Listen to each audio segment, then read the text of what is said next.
There was a song released in 1989 by a group called the Canton Spirituals. And I want to let you know that this song speaks so loudly to me even today. The title and recurring lyrics declare, "I'm in your care." Oh, how I wish I could convey to you how those 4 words settle me. I don't remember the verses. I don't remember the lead vocals or any of that. But there are times when I find myself just singing those 4 words to that melody over and over again. In times when things seem chaotic and out of control, in times when I don't understand and it seems like life is just becoming too much to bear, I take a moment and I take a deep breath and I remember who's holding me. I remind myself that I'm in His care. I move into that place of my personal worship and I take a moment to talk with my Father. And it fortifies my peace. I let Him know that I'm aware again. God, I'm in your care. Those 4 words, they reassure me. They anchor me in peace. They anchor me in a deep, unshakable peace that comes from knowing that one simple truth. I'm in God's care. Not temporarily, not conditionally, not when everything is going right, but always. You see, there are moments in life when everything around you can feel uncertain. Situations shift, people change, doors close, plans unravel. And in those moments, your mind starts racing, your heart starts pounding, fear, it tries to convince you that you are on your own. But you're not. You have never been on your own. Because the truth is, before the problem ever showed up, before the pressure mounted, before the threat even revealed itself, you are already in God's care. And that means something. That means everything. Being in God's care is not accidental. It's intentional. It's sovereign. It's deeply personal. It means you're and now being responsible doesn't mean that He initiated what's going on in your life. It doesn't mean that He's responsible for it. It means that whatever state you find yourself in, He's responsible for you. We're not promised sunshine and flowers every day of our lives. But He has promised to keep us even when the days are dreary and bleak. We want bountiful crops in our lives, but they'll never be produced without some rain. Some good things will never manifest without some things that seem unfavorable happening first. But we have to remember that all things work together for good to them that love God. You are in His care. He sets the parameters. He's responsible for you. He's responsible for you despite what touches your life. Responsible for what passes through your season. Responsible for what is allowed to come near you. And when you know that, that shifts everything. Because if He is responsible, then you don't have to carry the weight of trying to control everything. You don't have to be everywhere at once. You don't have to anticipate every attack. You don't have to outthink every obstacle. Why? Because you belong to the One who has eyes and ears everywhere. Scripture reminds us of this in Proverbs 15 verse 3. The eyes of the Lord are in every place, keeping watch on the evil and the good. There is nothing that escapes His sight. Nothing sneaks up on Him. Nothing catches God off guard. Nothing surprises Him. So when something tries to come after you, understand this. He sees it before it ever reaches you. He sees what's forming. He sees what's plotting. He sees what's hidden. And you are in His care.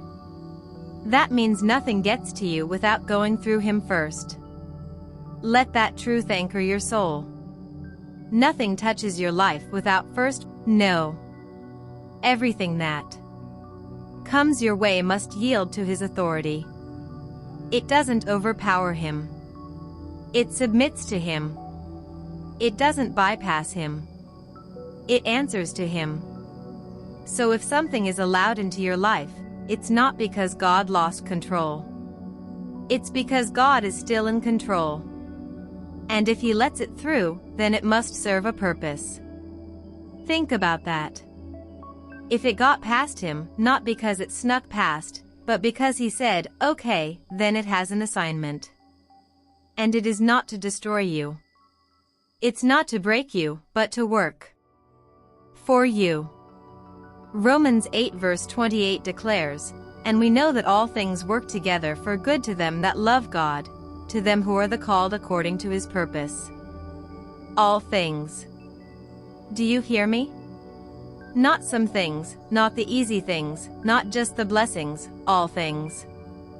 That means the pressure has purpose. The delay has direction. The challenge has change attached to it. The attack, it has an assignment.